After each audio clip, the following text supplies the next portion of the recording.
sekarang tahapnya adalah pengecekan ya, Randu check act gitu ya, check act-nya nanti kita lihat. Nah, ini pada saat kita pengecekan berarti kita melakukan peninjauan ya, teman-teman. Nah, salah satu yang kita lakukan adalah inspeksi. Jadi nanti teman-teman banyak sekali ya aktivitasnya, mungkin hampir 90% lah ya untuk teman-teman K3 itu mostly harus melakukan yang namanya inspeksi ya, inspection. Nah, seperti ini ya teman-teman. Setelah rencana tindakan pengendalian resiko dilakukan, maka selanjutnya perlu dipantau pelaksanaannya. Nah, ini pada saat cek ya, berarti kan kemarin kita udah melakukannya do ya teman-teman. Nah, dilakukan pemantauan, lalu ditinjau ulang. Kita review lagi ya, apakah tindakan tersebut sudah baik, efektif atau belum, atau paling tidak sesuai dengan peraturan dan perundangan nih, karena kan teman-teman besok yang di lapangan yang paham nih mengenai peraturan perundangan ya. Lalu proses evaluasi yang sistematis dari hasil kerja proses penanganan resiko yang telah dilakukan dan sebagai dasar ya dalam penyusunan strategi penanganan resiko yang lebih baik di kemudian hari. Nah, berarti kita harus lakukan apa kalau seperti ini ya?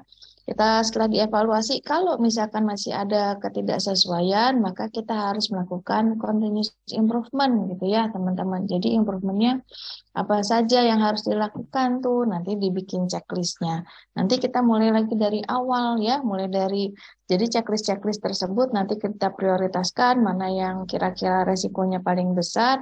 Nah, baru nanti kita buatkan apa namanya plan do check act-nya lagi ya, begitu seterusnya ya teman-teman.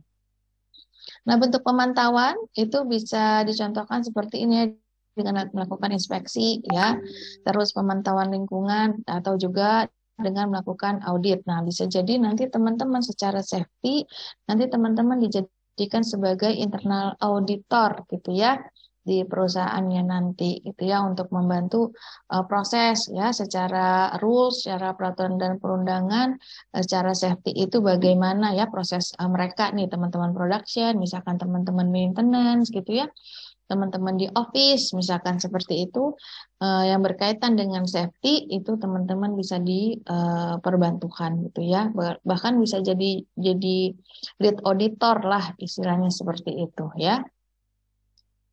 Nah, sebelum itu kita lihat dulu apa itu definisinya inspeksi gitu ya. Nah, pengertian inspeksi itu apa sih? Jadi suatu upaya untuk memeriksa atau mendeteksi semua faktor ya, baik dari peralatan, proses kerja, material, area kerja, prosedur ya. Jadi kalau teman-teman analogikan ini adalah mulai dari mesin ya, terus metode, material, environment gitu ya. Ini terkait juga dengan prosedur-prosedur atau proses kerja tadi berarti metode ya yang berpotensi menimbulkan cedera atau PAK ya, penyakit akibat kerja. Sehingga kecelakaan kerja ataupun kerugian dapat dicegah atau diminimalkan. Itulah gunanya kita melakukan inspeksi ya, teman-teman. Nanti inspeksinya jangan sendirian gitu ya, atau dari tim safety saja jangan gitu ya, karena kayak kalau teman-teman lihat di fotonya ini misalkan untuk ngecek panel listrik gitu ya, untuk tahu mana kabel-kabel yang overload ya seperti itu kan teman-teman nggak punya alatnya, teman-teman nggak tahu caranya mungkin gitu ya, apalagi yang perempuan. Bukan berarti nggak boleh tahu ya, boleh tahu teman-teman, tapi secara authority ya, secara otoritas, secara apa namanya tanggung jawab pekerjaan itu bukan pekerjaannya teman-teman gitu ya. Nah biasanya contoh kalau yang di panel listrik berarti besok teman-teman bisa melakukan yang namanya ESA ya, Electrical Safety Audit misalkan seperti itu ya, kita atau kita melakukan inspeksi nih ke panel-panel listrik gitu ya, ajak siapa elektrisiannya gitu ya, ajak teman-teman maintenance-nya gitu ya, teman-teman ajak teman-teman production-nya gitu, ayo kita lakukan yang namanya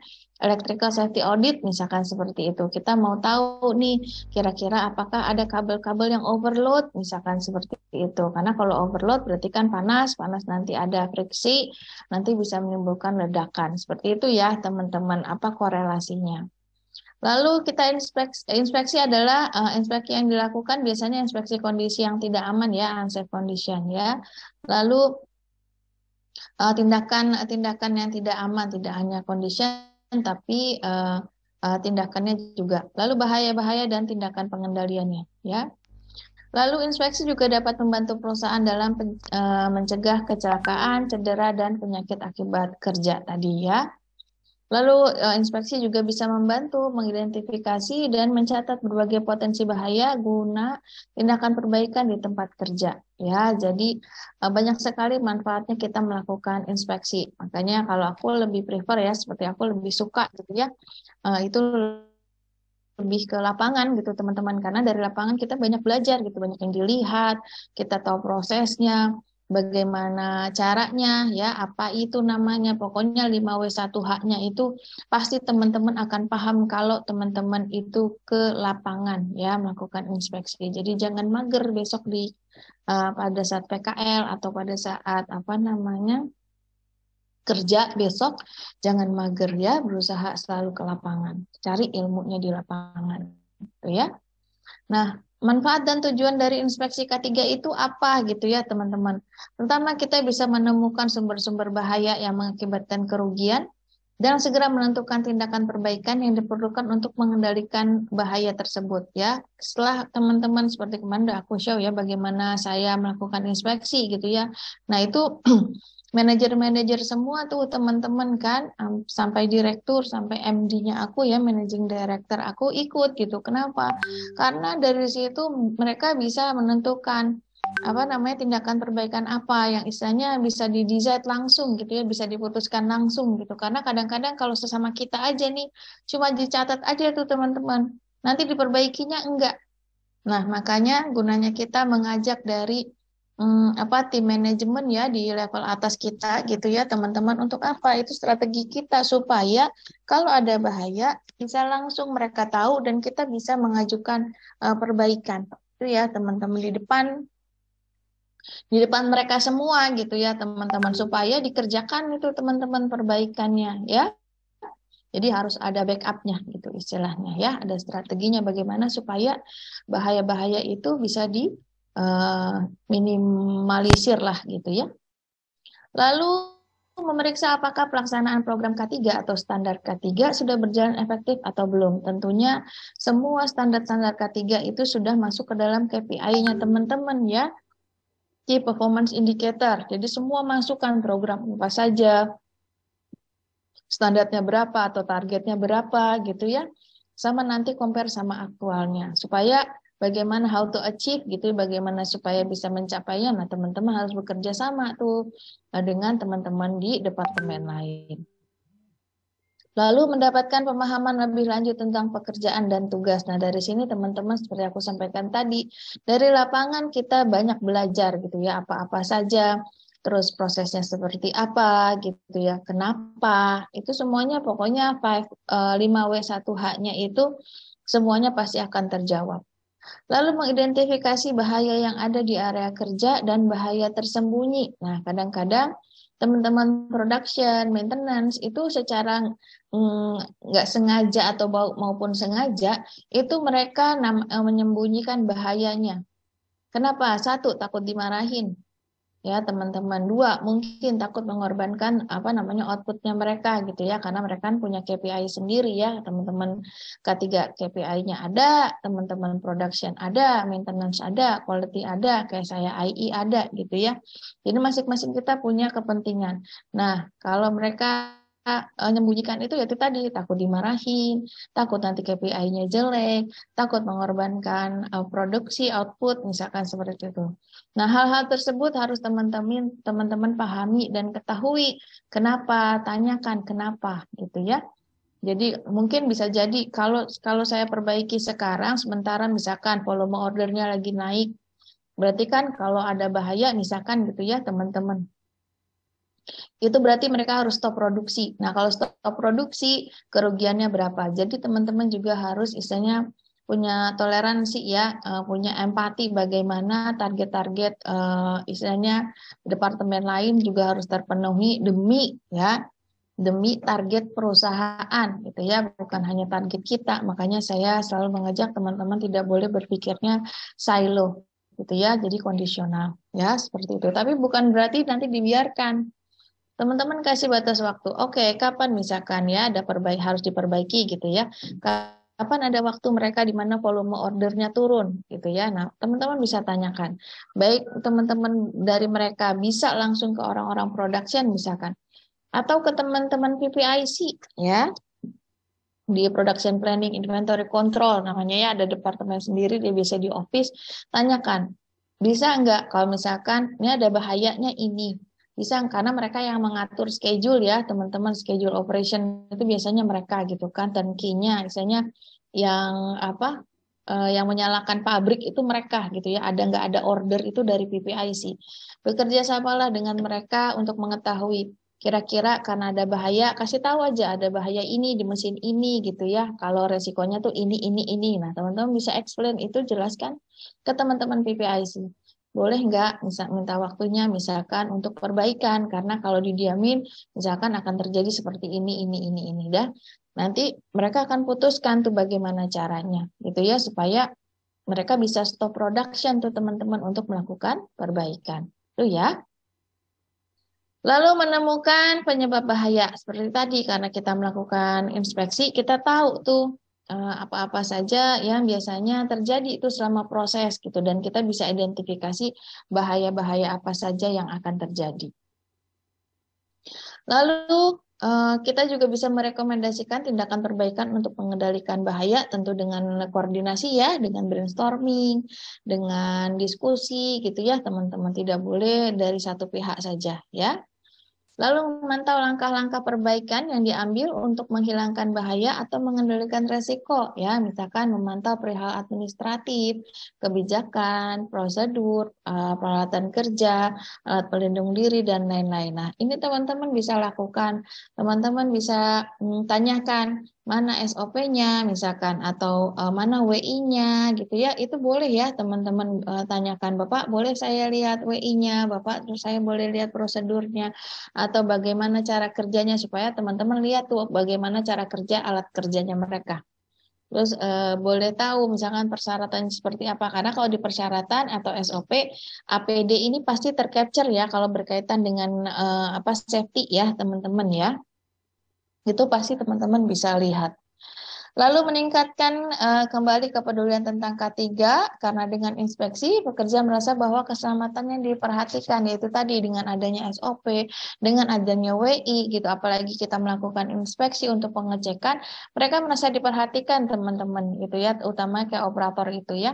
Ajak ngobrol teman-teman gitu, jangan sombong lah tanda kutip karena ketidaktahuan teman-teman nggak mau tegur, nggak mau sapa, jangan ya, karena istilahnya yang punya line untuk proses operation, misalnya ownernya itu justru operator, semua ilmunya ada di operator teman-teman. Jadi kalau aku lebih dekat ke operator, banyak operator yang kenal sama aku tuh. Kenapa? Karena saya selalu di floor, saya selalu tanya-tanya, saya selalu ngobrol, saya selalu bercanda sama mereka gitu. Untuk apa teman-teman? Satu ya, kita selain kita lebih mendekat ke mereka, mereka merasa dibutuhkan, nanti ilmunya keluar semua dari situ. Apalagi saya IE ya gitu ya, secara proses saya harus paham benar gitu. Siapa orang yang harus bisa saya tanya pada saat itu? Ya teman-teman operator. Jadi kemanapun, misalkan ada acara event kemanapun sama operator, mekanik, saya nggak akan ketinggalan teman-teman. Saya pasti ikut walaupun saya perempuan sendiri gitu ya. Jadi untuk apa? Yaitu tadi mendekatkan kita baik bukan hanya secara profesional tapi personally dalam arti yang wajar gitu ya teman-teman. Jadi saya kenal mereka, jadi tahu ilmunya. Bapak, kalau ini kenapa begini? Bapak ada apa seperti ini gitu ya. Nah itu bisa teman-teman, supaya apa? Teman-teman bisa misalnya masuk gitu ya ke dalam pribadinya mereka. Teman-teman bisa influence yang namanya pola pikirnya mereka gitu ya, dari sisi keselamatan misalkan seperti itu. Nah, itu bisa menimbulkan kesadaran para pekerja tuh kalau kita seperti itu, karena mereka merasa diperhatikan teman-teman. Itu ya, jadi nggak usah jadi sombong, even teman-teman di level tinggi sekalipun, teman-teman pasti butuh mereka gitu ya. Lalu mengukur dan menilai kesadaran pekerja akan pentingnya K3 ya, dengan kita mendekati mereka ya, kita akan memberikan, bisa memasukkan ya, menginfluence itu nilai-nilai atau apa sih behind pesannya apa sih gitu ya, behind dari aktivitas mereka itu, dari sisi keselamatan itu apa gitu ya teman-teman, itu bisa dimasukin gitu ya kalau kita mau deket loh ya. Lalu mengukur dan mengkaji usaha serta peranan para supervisor terhadap K3. Nah, biasanya rajanya di proses operation itu adalah supervisor gitu ya teman-teman. Nah, pastikan teman-teman juga dekat dengan supervisornya selain dengan operatornya gitu ya. Lewat supervisor nanti teman-teman akan tahu nih proses-prosesnya seperti apa gitu ya, secara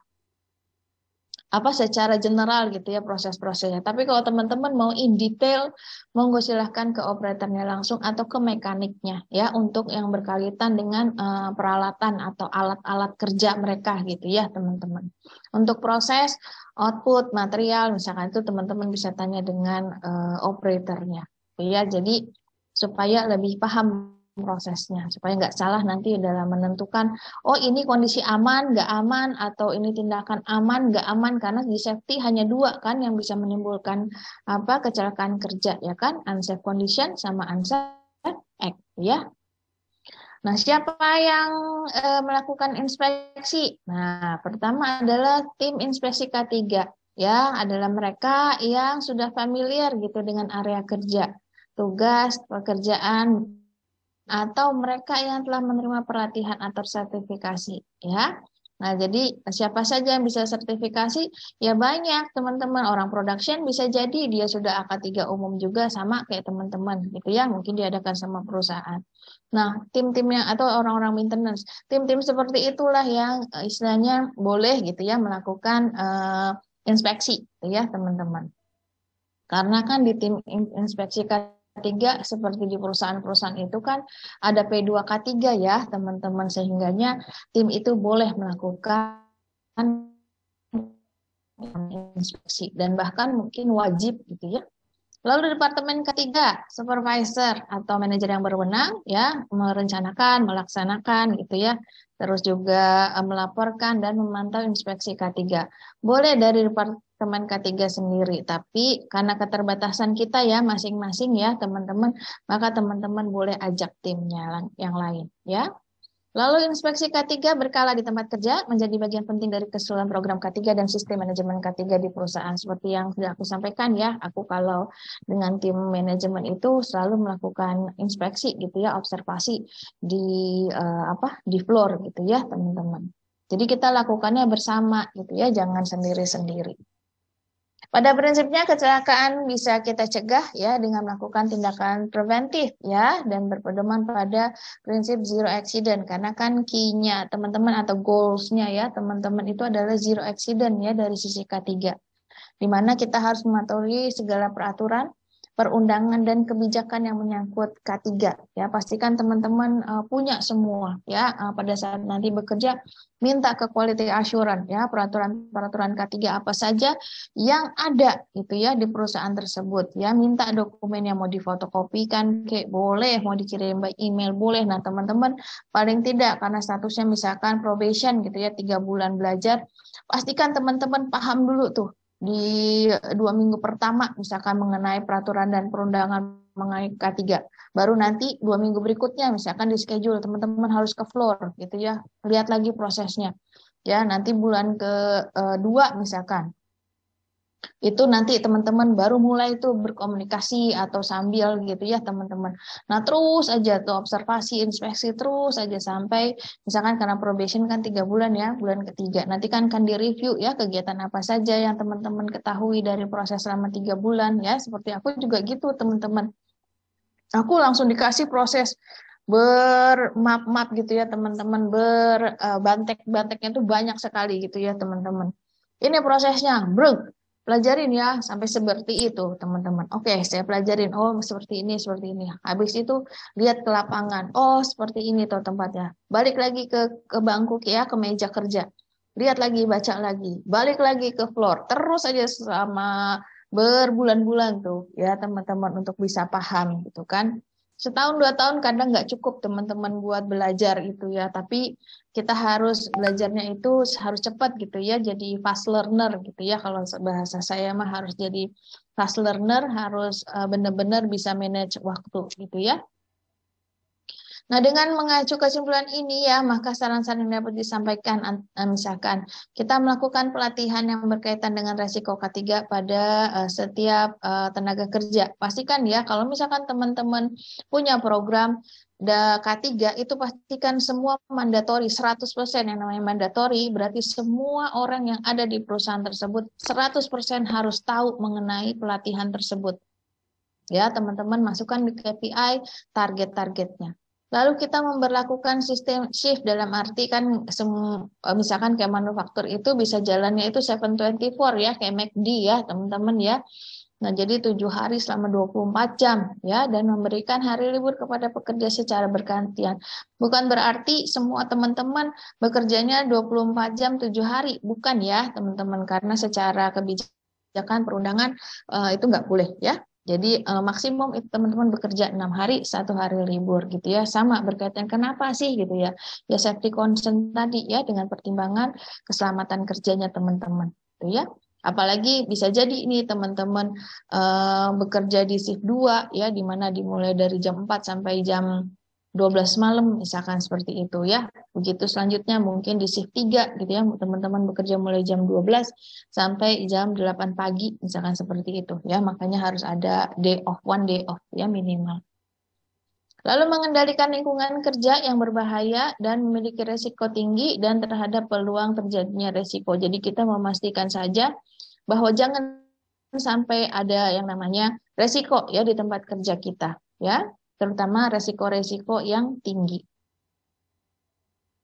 Nah, ini kriteria tim inspeksi K3 ya. Pastikan kita punya pengetahuan ya tentang peraturan dan prosedur K3. Makanya yang aku sampaikan sebelumnya bahwa kita wajib punya yang namanya sertifikat AK3 umum gitu ya, karena di sini berisi semua yang namanya undang-undang, peraturan K3 ya yang dikeluarkan oleh pemerintah maupun standar internasional gitu ya. Karena pemerintah pun katakan SNI ya, itu pasti mengacunya ke ISO, teman-teman. Apapun, teman-teman. Ya, semua pasti dimasukkan bahasanya sekarang SNI, ISO. Misalkan kalau teman-teman kayak internal auditor ada namanya 19011 atau SNI ISO 14000 2015. Seperti itu ya, teman-teman bentuknya.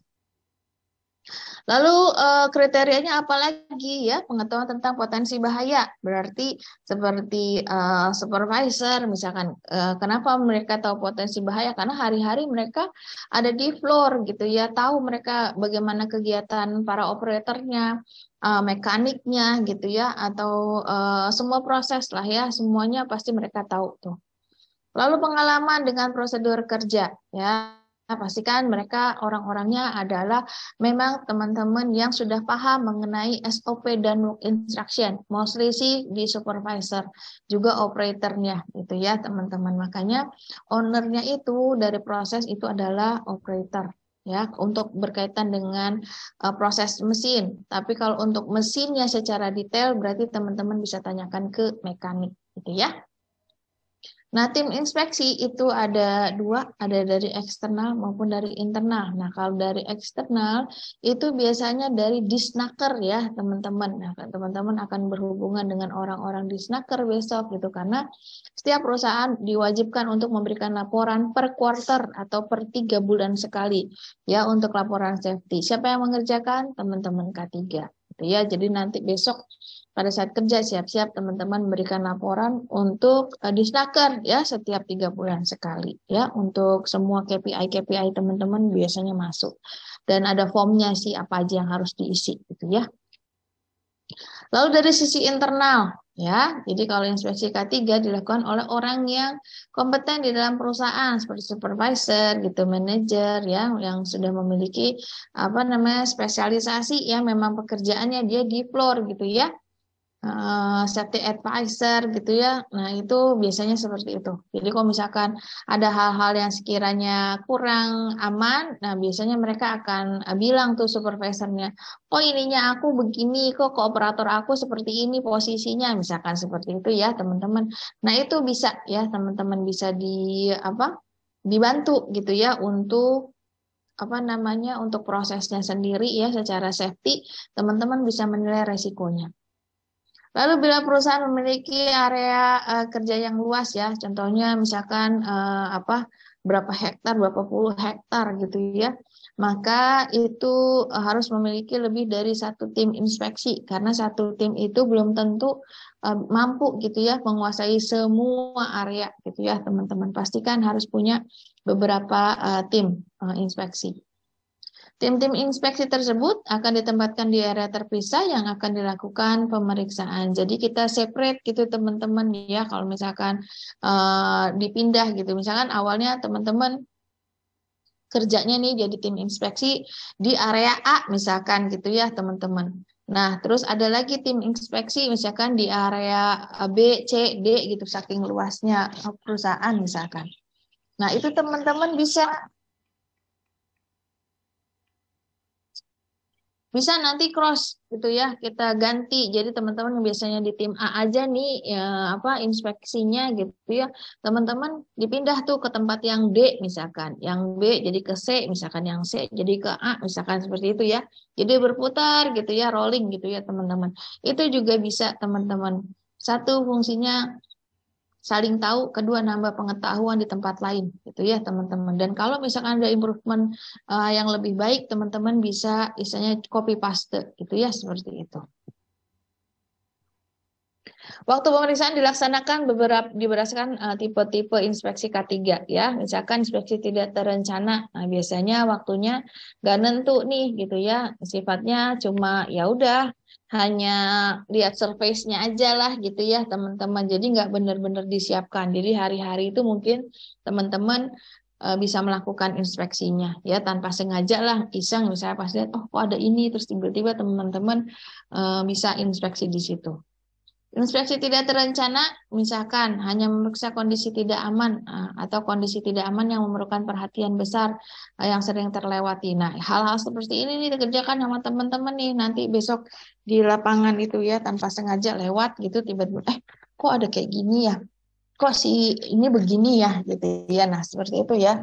Kok ada sikap tubuh yang seperti ini atau kok bunyi mesinnya kok seperti ini ya. Nah, itu biasanya nggak sengaja ya. Fokus lebih besar pada kepentingan produksi gitu, memastikan saja kok ada bunyi seperti ini, kita bisa mengingatkan Bapak ini ada apa gitu ya. Pastikan saja tidak mengganggu proses produksi ya, karena ujung-ujungnya perusahaan itu adalah uang ya. Jadi uangnya dari mana? Ya dari output yang dihasilkan atau produk yang dihasilkan gitu ya, teman-teman. Lalu biasanya tidak tercatat dan tidak didokumentasikan, hanya sebatas ngelihat saja terus kita ngobrol-ngobrol biasanya seperti itu ya teman-teman. Tindakan perbaikan dan pencegahan tidak sampai mendetail. Jadi hanya yaitu tadi ya seperti aku sampaikan begitu. Bapak itu pintunya belum ditutup, misalkan ada pintu safety yang harus ditutup gitu ya teman-teman. Oh iya Mbak, lupa misalkan kayak gitu. Bapak itu kenapa kok kotor banget sih misalkan kayak gitu ya kalau kita concern ke 5S. Oh iya Mbak, nanti saya lagi ini dulu. Nah, hal-hal seperti itu ya teman-teman. Jadi nggak secara detail teman-teman, hanya istilahnya asal lewat tapi manfaat gitu ya. Lalu inspeksi terencana. Nah, kalau terencana itu ada yang rutin, ada yang khusus. Nah, kalau yang rutin berarti teman-teman bisa melakukannya, ya istilahnya minimum itu 1 bulan sekali, ya. Atau misalkan mau 6 bulan sekali, boleh setahun sekali juga nggak masalah. Tapi kalau saya setiap hari saya lakukan, itu ya, untuk tahu seperti apa sih prosesnya sendiri secara safety, gitu ya. Pastikan semua masuk ke dalam program teman-teman K3 ya, di mana masuk ke dalam SMK 3-nya ya, Sistem Manajemen K3. Inspeksi rutin biasanya dilakukan untuk memeriksa sumber-sumber bahaya di tempat kerja atau kegiatan identifikasi terhadap bahaya, tugas-tugas, proses operasional, peralatan, mesin-mesin yang memiliki resiko tinggi ya dan juga pelindung diri. Jadi teman-teman ingat aja yang segitiga itu ya. Jadi jangan dilupakan itu ya proses-prosesnya. Lalu untuk inspeksi secara khusus, ini biasanya dilakukan untuk mengidentifikasi ya, mengevaluasi potensi bahaya terhadap objek-objek kerja tertentu ya, yang memiliki resiko tinggi atau setiap kali ada proses atau mesin baru yang diperkenakan di tempat kerja. Ya, yang hasilnya digunakan sebagai dasar untuk pencegahan dan pengendalian resiko di tempat kerja. Maksudnya bahwa inspeksi khusus, misalkan teman-teman dimintakan gitu ya untuk menjaga atau melindungi, memprotek gitu ya, ada area proyek instalasi misalkan seperti itu. Nah, teman-teman bisa melakukan inspeksi khusus ya, jangan lupa dengan menggunakan 6M-nya tadi itu ya yang sudah diajarkan. Jangan lupa tuh kalau inspeksi atau mau melakukan sesuatu lakukanlah basicnya ya supaya sistematis gitu ya teman-teman pakai 6M-nya gitu ya. Nah, biasanya kalau khusus yaitu tadi misalkan ada project-project teman-teman harus nungguin atau misalkan ada area-area yang resiko tinggi ya baik itu secara kebakaran misalnya ya amit-amit terus api misalkan seperti itu ya. Nah, itu teman-teman bisa melakukan inspeksi secara khusus. Sama treatmentnya, pendekatannya, yaitu dengan 6M-nya tadi ya, metodenya. Lalu perbedaan antara umum dan khusus, biasanya kalau umum itu direncanakan secara baik ya, biasanya dengan walkthrough survei ya. Jadi kalau kita langsung ke semua area gitu ya. Lalu biasanya komprehensif, jadi langsung aja dari A sampai Z-nya gitu ya, biasanya kalau secara umum. Ya, jadi tapi hanya surface-nya aja gitu ya, teman-teman. Sementara untuk inspeksi khusus itu direncanakan untuk fokus pada kondisi-kondisi tertentu, misalkan di mesinnya, di peralatannya, atau area kerja yang memiliki resiko tinggi. Jadi kita tungguin di satu area aja tuh teman-teman, satu mesin aja kita tungguin aja tuh biasanya kayak gitu ya kalau khusus gitu ya teman-teman. Karena oh ini ada resikonya, ada ini, ada panas misalkan ya, seperti itu, ada ya kemudahan apa terbakar misalkan seperti itu ya teman-teman. Nah itu biasanya kita tungguin di satu tempat. Tapi kalau yang umum, udah kita lewat aja ke semua area. Ya, kalau yang rutin saya seperti itu. Jadi maksudnya yang saya lakukan adalah inspeksi rutin atau yang umum. Jadi saya keliling aja terus ya ke semua area ya teman-teman. Lihat aja layoutnya supaya nggak nyasar. Itulah kenapa saya sampaikan harus teman-teman tahu layout ya. Nah, objek-objek apa saja yang harus diinspeksi? Ya, banyak sekali ya, misalnya bahaya-bahaya potensi ya yang bisa menimbulkan cedera atau PAK di tempat kerja. Ya, ini teman-teman tentunya sudah tahu bahaya biologis, kimia gitu ya, ergonomi, fisik, psikososial, juga bahaya K3 yang lainnya gitu ya. Dari proses ya istilahnya ya. Itu baik dari sisi unsafe condition maupun unsafe act-nya. Lalu peraturan perundangan di bidang K3 dan standar yang berkaitan dengan bahaya, tugas-tugas, proses produksi tertentu, alat pelindung diri, dan lain-lain. Ya, itu juga boleh. Teman-teman mau inspek di APD, boleh teman-teman cekin tuh helmnya, lihat tuh kacamatanya udah burem apa enggak, liatin safety shoes-nya, udah bener atau enggak gitu ya. Nah, itu teman-teman boleh. Kalau proses produksi, sama proses produksinya. Ada nggak misalkan ada proses manual yang misalkan dia memasukkan anggota badan nih, misalkan tangan, kaki, kepala, leher gitu ya, semuanya dimasukin tuh teman-teman di satu tempat, misalkan di satu mesin misalkan. Nah, itu juga teman-teman boleh inspek ya, teman-teman. Lalu tugas-tugas, kalau tugas-tugas teman-teman boleh lihat dia WI-nya atau SOP-nya ya. Banyak sekali yang bisa diinspek tuh teman-teman. Atau misalkan dari ergonomi mau dilihat postur tubuhnya itu kenapa sih si bapak itu naik-naik bolak-balik terus gitu kan. Apa nggak capek misalkan seperti itu. Tanyakan teman-teman. Bapak berapa kali ngobrol aja ya. Bapak berapa kali naik turun gitu kan. Banyak neng misalkan gitu ya. Iya tapi berapa kali misalkan terus kali naik itu berapa menit atau berapa detik misalkan kayak gitu. Tanyakan Bapak capek nggak? Pasti memang capek lah misalkan. Nah kalau dia sudah ada keluhan seperti itu teman-teman bisa observasi. Kasih videonya, kasih dokumentasinya gitu ya teman-teman. Kasih ke tim engineeringnya. Bagaimana caranya supaya orang tersebut atau operator tersebut tidak naik turun? Ya, pastikan hal-hal tersebut teman-teman harus punya keberanian atau awareness gitu ya, kepedulian ya untuk hal-hal seperti itu. Asumsi aja deh kalau itu kakak, bapak, ya, om kita misalkan, adik kita yang seperti itu. Bagaimana gitu ya. Jadi balik lagi ke situ. Jadi kalau saya selalu seperti itu ya teman-teman. Naik turun melulu. Kalau kita seperti itu di posisi mereka seperti apa? Jadi punya rasa empati, simpati seperti itu ya teman-teman. Permasalahan ketiga yang terjadi sebelumnya, meskipun resikonya kecil juga perlu dipertimbangkan. Seperti tadi ya, sebenarnya misalkan, oh cuma kesannya kayak cuma naik turun doang gitu, tapi itu harus pasti ada masalah. Atau cuma ngambil material, tapi dengan posisi jinjit ya, kakinya naik gitu, seperti saya pernah lakukan ya. Sepele mungkin teman-teman lihatnya sepele. Tapi kalau sering dilakukan itu dampaknya untuk long term ya. Kita bisa menyelamatkan orang tuh secara long term. Itu teman-teman nanti bisa rasakan. Jadi ya coba aja kalau kita yang seperti itu. Misalnya ada yang duduk aja walaupun kesannya kayak cuma nyuci alat gitu. Tapi kalau posisinya dia nggak benar, coba ya. Itu bisa berpengaruh ya teman-teman. Ini tata cara inspeksi K3 gitu ya. Misalkan bila supervisor tidak dilibatkan dalam inspeksi sebelum memeriksa area, tim harus menghubungi supervisor ya yang bertanggung jawab di area tersebut. Jadi apapun yang teman-teman lakukan, pastikan teman-teman izin dulu ya. Kalau kecuali teman-teman udah kenal atau udah izin dulu dalam arti di awal gitu ya. Mas, Pak, misalkan gitu ya. Aku akan melakukan inspeksinya itu tiap hari ya, boleh nggak? Pasti bilang, boleh, pasti seperti itu. Boleh, pasti seperti itu ya teman-teman. Jadi nggak usah takut misalkan melakukan, nggak usah tiap hari izin lah istilahnya, langsung aja di depan Bapak saya minta izin gitu ya. Kalau saya tiap hari akan apa namanya melakukan inspeksi gitu ya.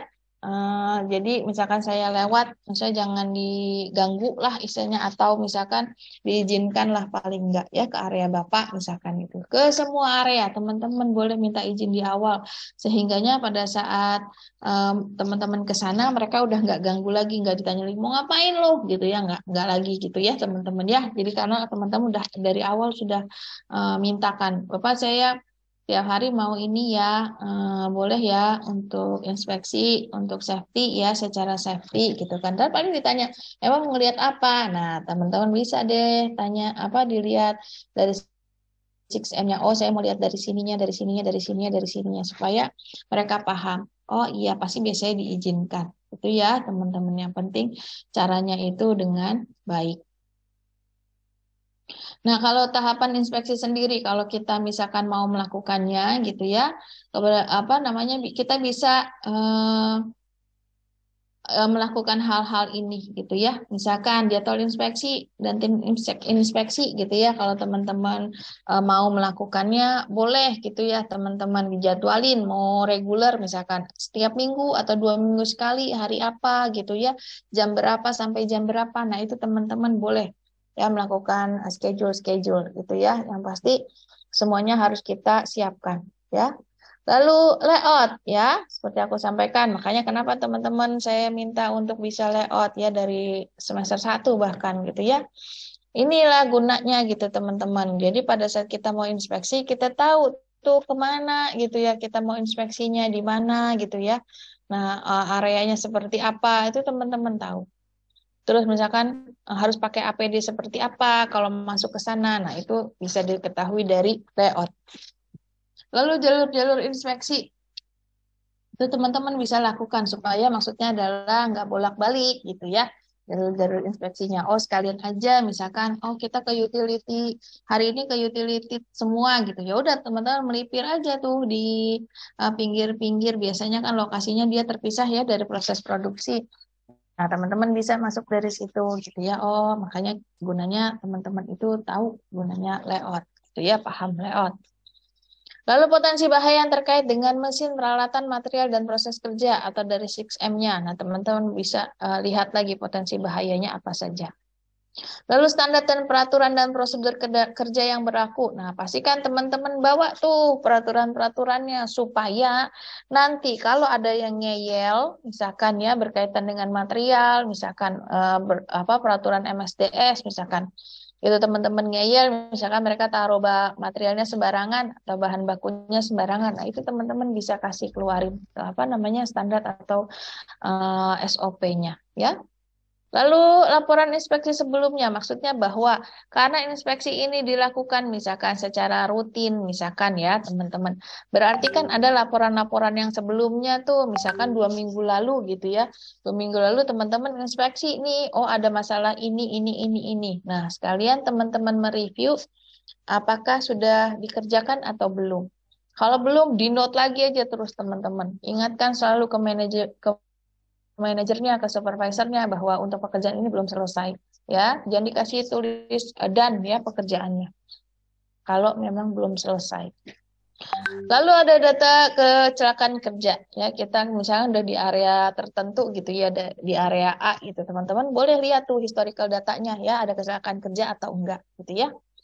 Lalu laporan pemeliharaan. Nah, ini maksudnya area-area maintenance. Kapan mereka melakukan terakhir maintenance, apa saja yang dilakukan ya. Terus siapa yang melakukan itu pastikan teman-teman minta ya data-datanya kalau memang mau inspeksi. Kalau di bagian peralatan misalkan di mesin misalkan.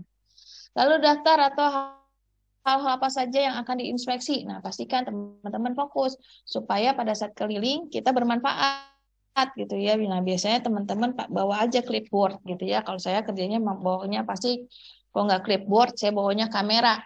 Ya, kalau nggak saya bawa stopwatch. Itu pasti udah saya gantungin semua tuh kamera, stopwatch, clipboard itu semua pasti saya bawa ya pada saat saya ke lapangan. Mau saya lihat safety mau saya lihat proses.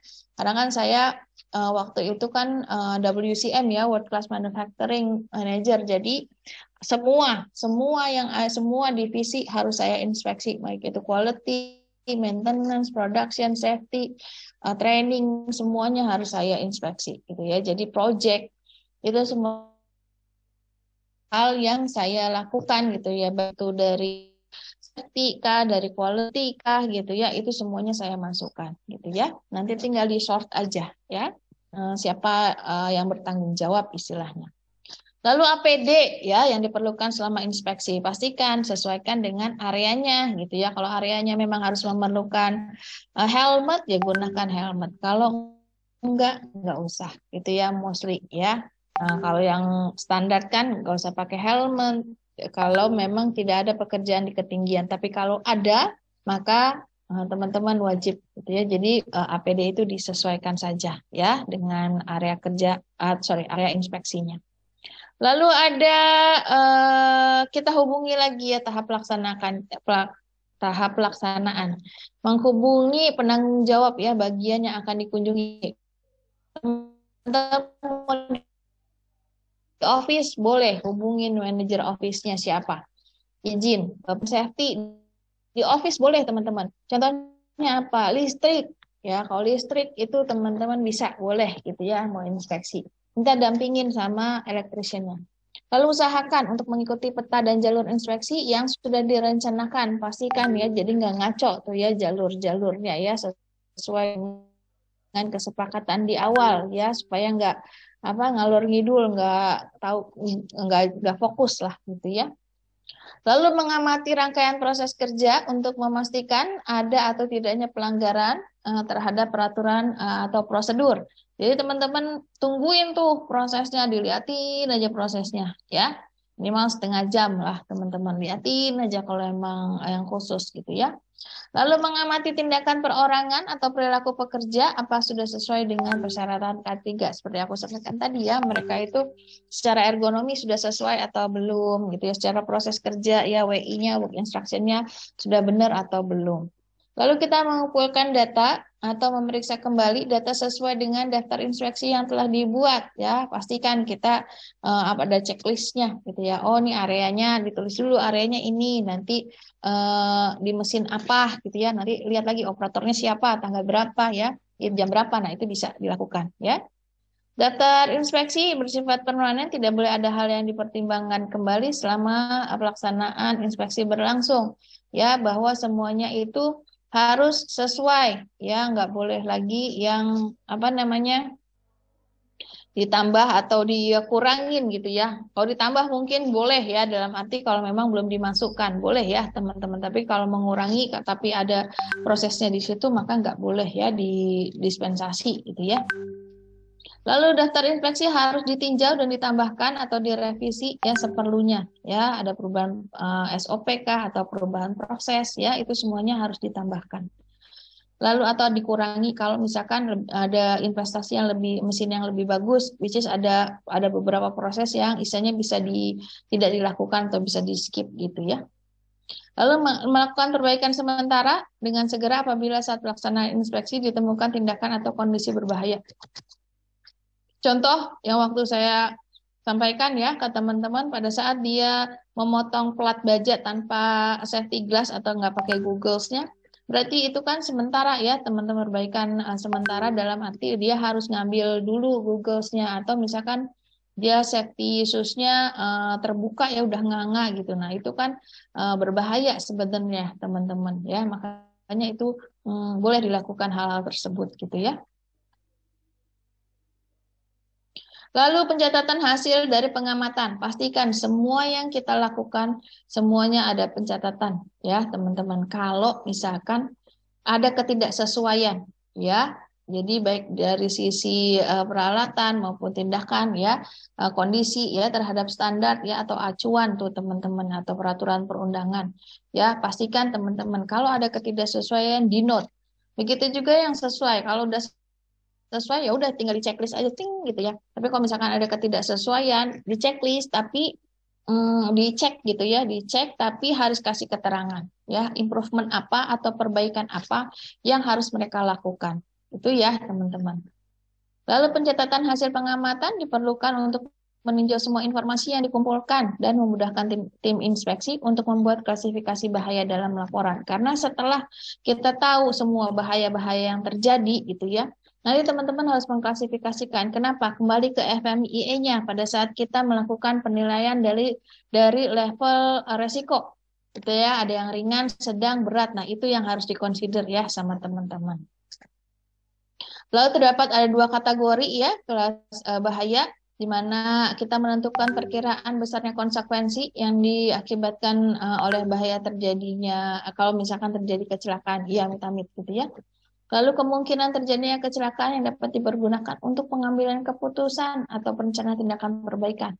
Jadi kalau kita semua sudah kita masukkan ke kategori-kategori kelas bahayanya, di situ strategi kita tuh sekarang untuk improvementnya apa gitu ya, supaya kecelakaan kerjanya tidak terjadi gitu ya teman-teman, jangan sampai gitu ya, dan jangan dibiarkan. Nah ini contohnya kriterianya ya teman-teman, kriteria-kriterianya berdasarkan konsekuensi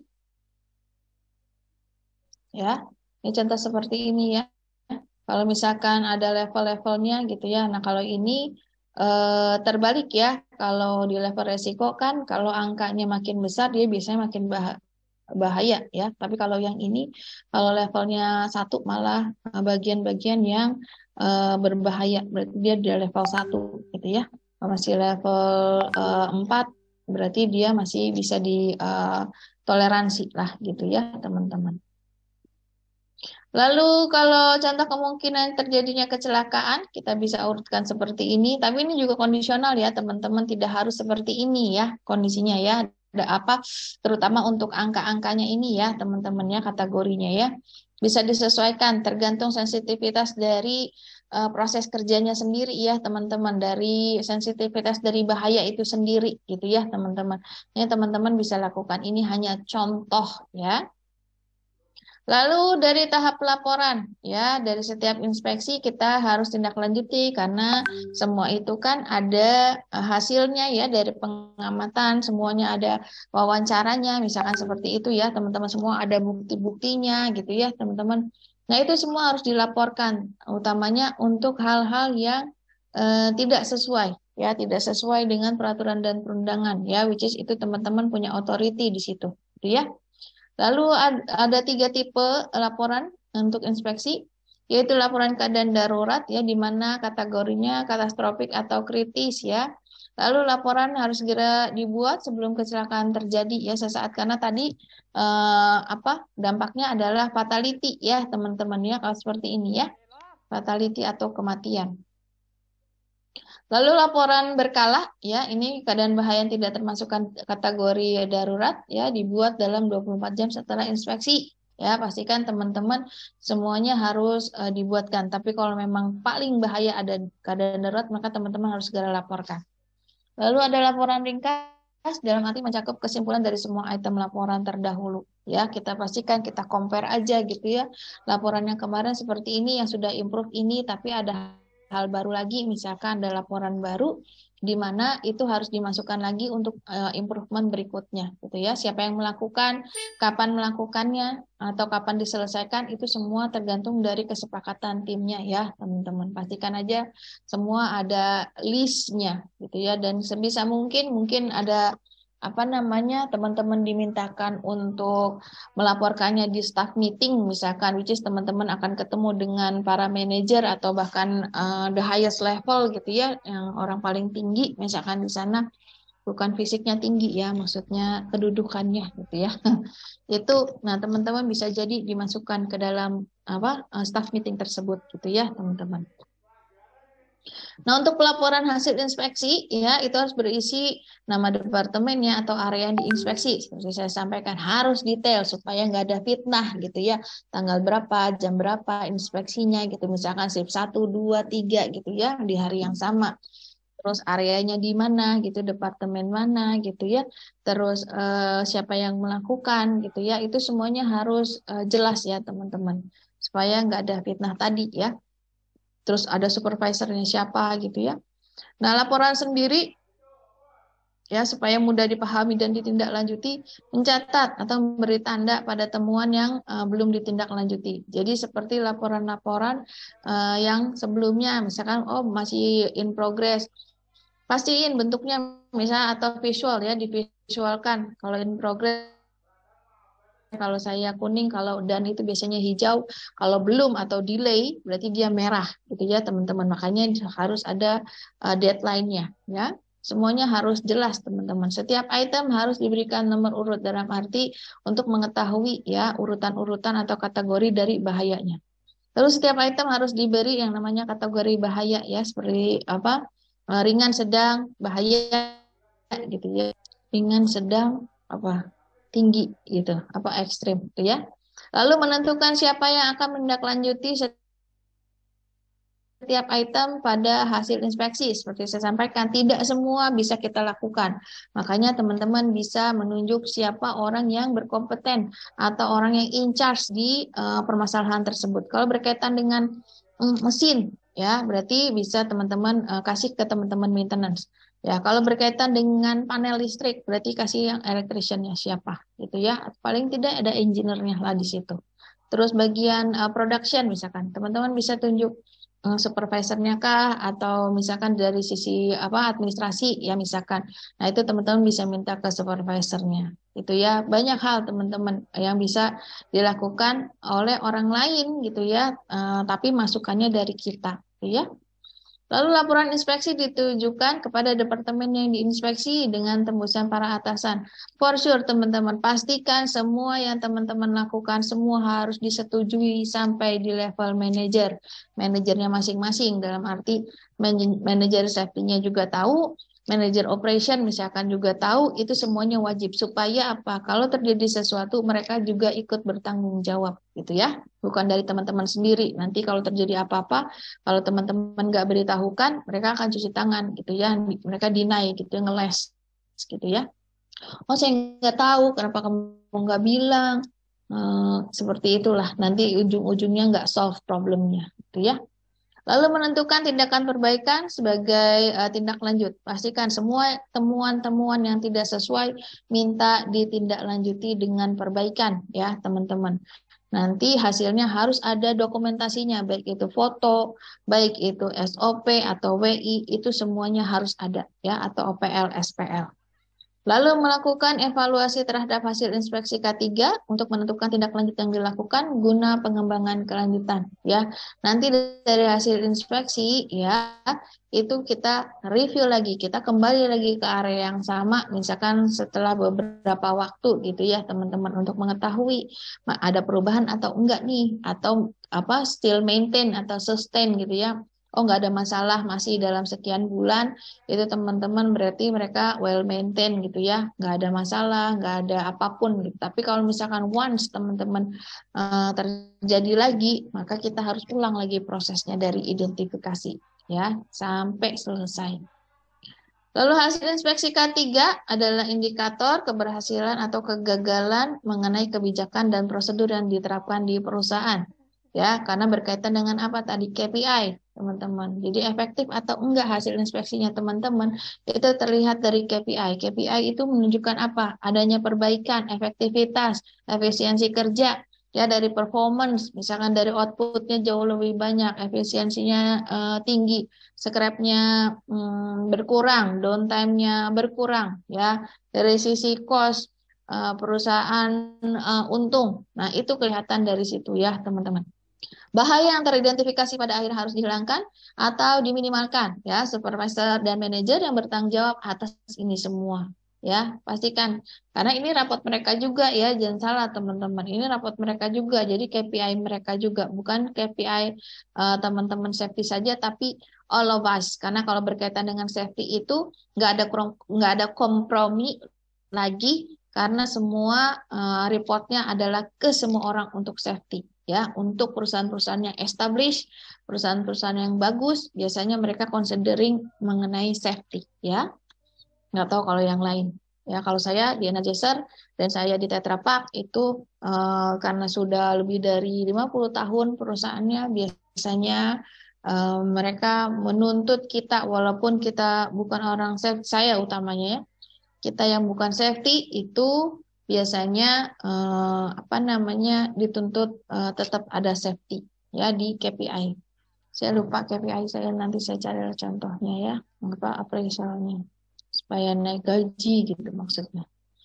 Lalu hasil inspeksi ini juga akan menunjukkan kategori bahaya mana yang memerlukan tindakan perbaikan cepat atau tidak gitu ya. Jadi biasanya kan ada step-stepnya ya teman-teman. Kalau kita di maintenance tuh ada apa sih bahasanya itu, kuadrannya ya, kuadran 1, 2, 3, 4 gitu ya. Nah, di mana berkaitan dengan waktu dan berkaitan juga dengan resikonya ya. Jadi kita makin lama waktunya berarti misalkan resikonya tinggi, berarti dia ada di kuadran berapa. Kalau di kuadran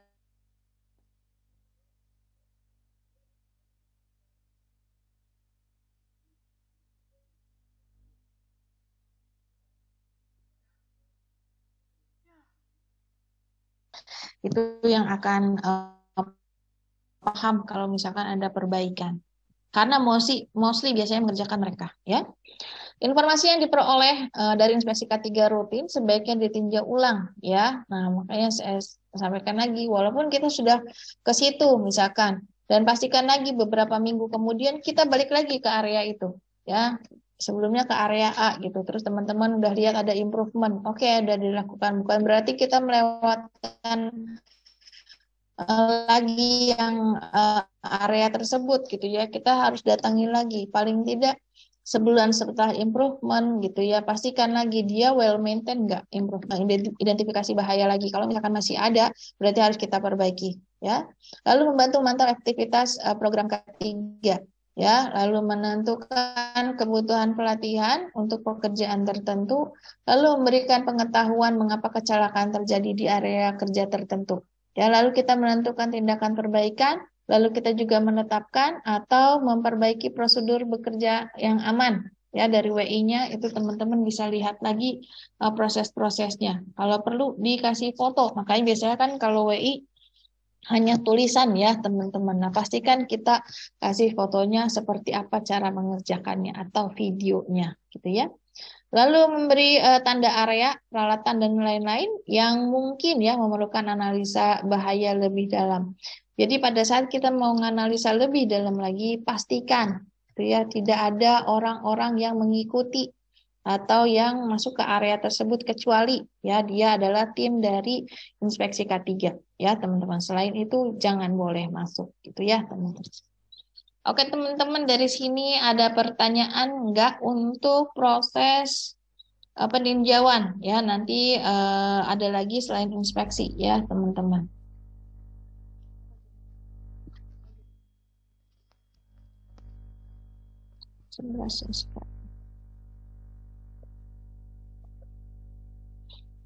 Pemantauan lingkungan audit yang tadi ada 3 ya. Nah, oke.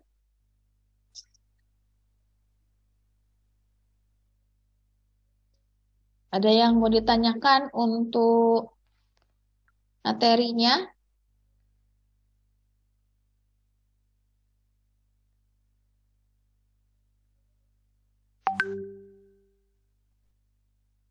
Ini masuk semua ya? Masuk semua kah? Iya, Ibu, masuk semua.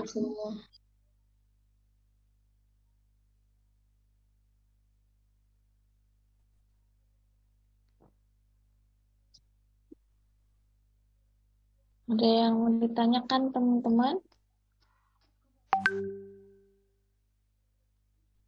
Untuk materinya apa selaku mana itu?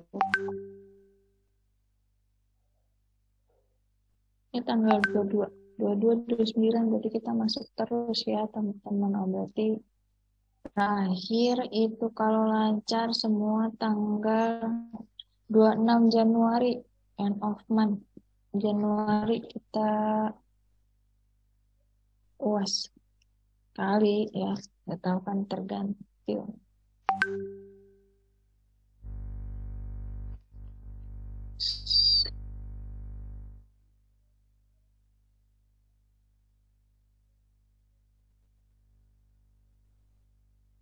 Pastikan saja nanti kalau PKM lagi, PKL itu teman-teman udah fokus mau ambil yang mana. Jadi datanya juga enak mau ambil skripsi apa gitu ya.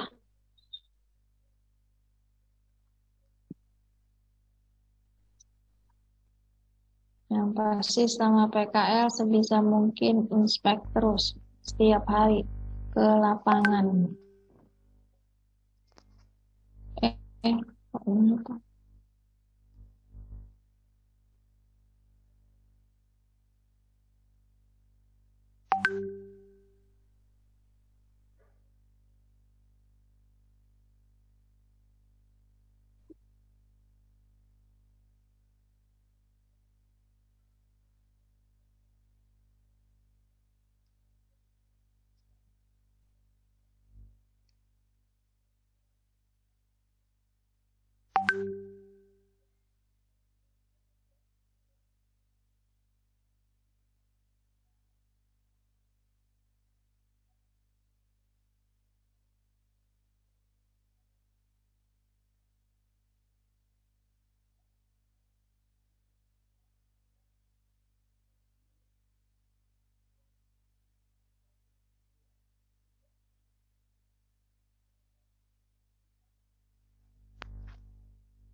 Tugasnya ada masalah? Nggak ada?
Silakan teman-teman yang mau absen.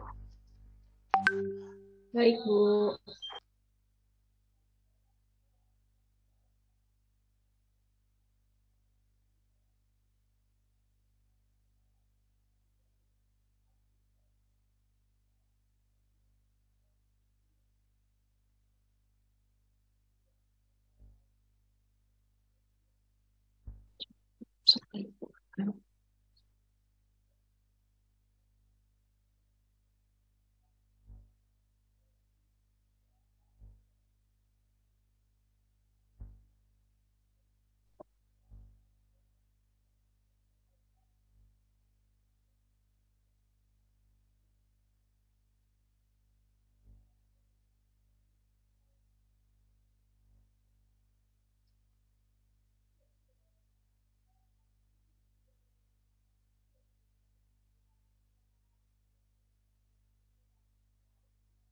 Ya, 11.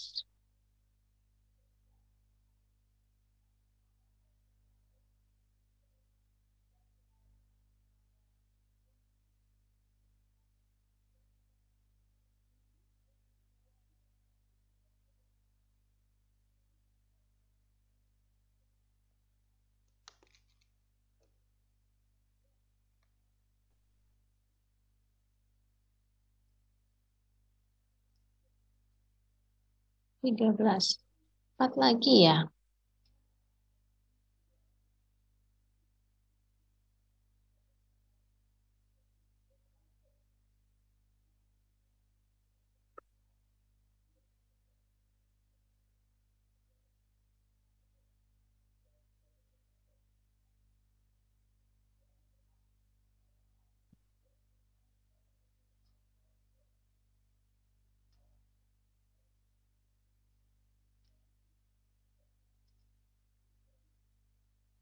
Tiga lagi.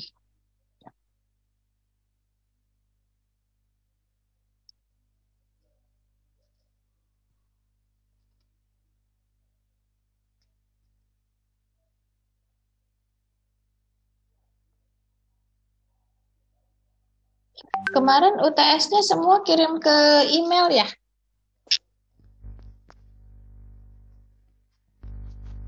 Ke LMS, Bu. Ke LMS. Sebelah mana ya?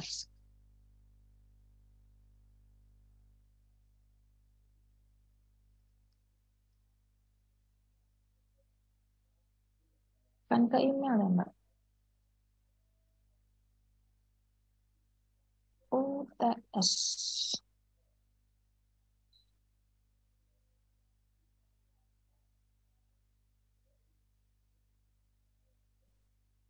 Nah, ikut cuma 10 ya?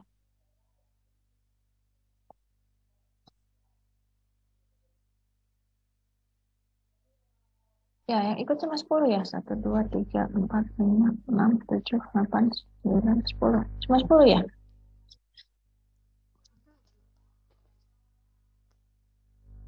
Mbak Catri, Anissa, Ardi, Bella, Farah, Jacqueline, Nuri, Roshidi, Sri Kartika, Zidan.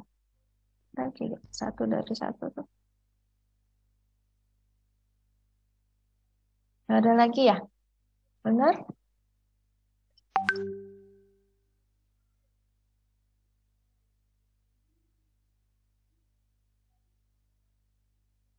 Halo? Hanya itu?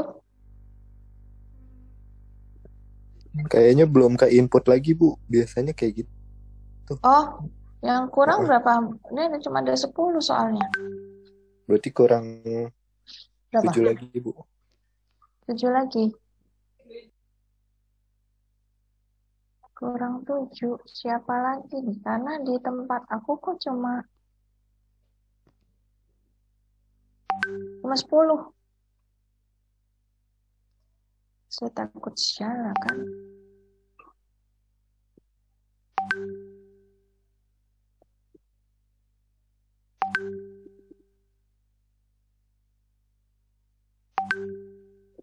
Dari halaman Satu ke satu. Siapa yang belum masuk?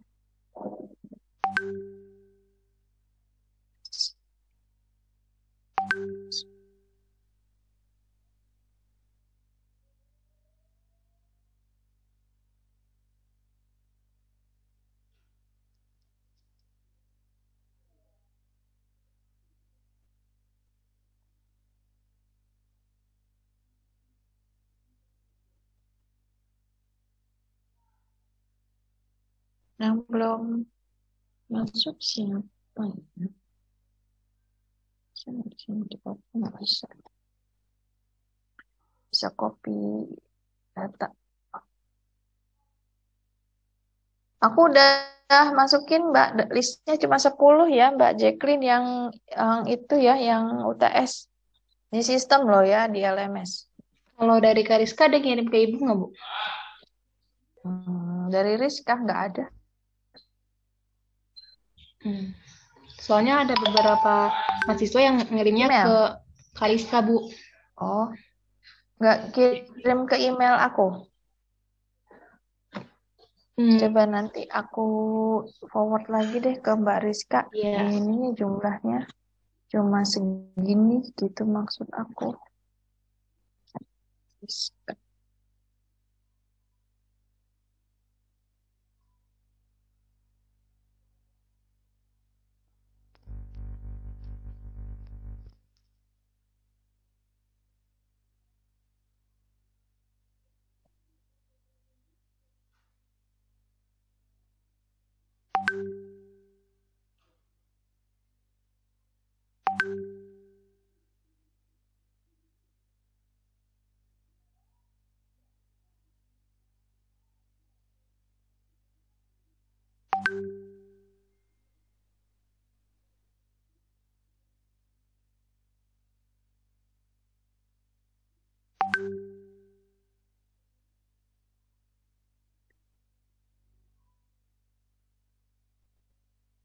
Takut salah saya tuh.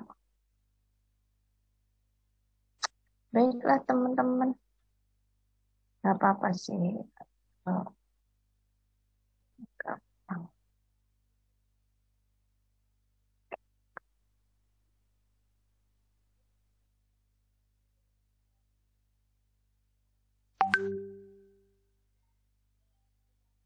Udah semua? Ini cuma 15? Udah absen semua? Baru 15.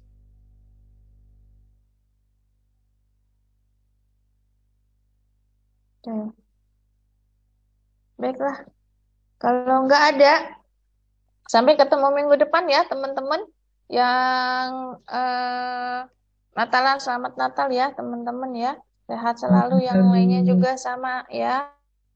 Sehat selalu sampai ketemu tanggal 29 insya Allah ya. Makasih ya teman-teman. Makasih juga ya. Makasih juga, Bu. Assalamualaikum warahmatullahi wabarakatuh. Waalaikumsalam. Waalaikumsalam warahmatullahi wabarakatuh. Terima kasih, Bu.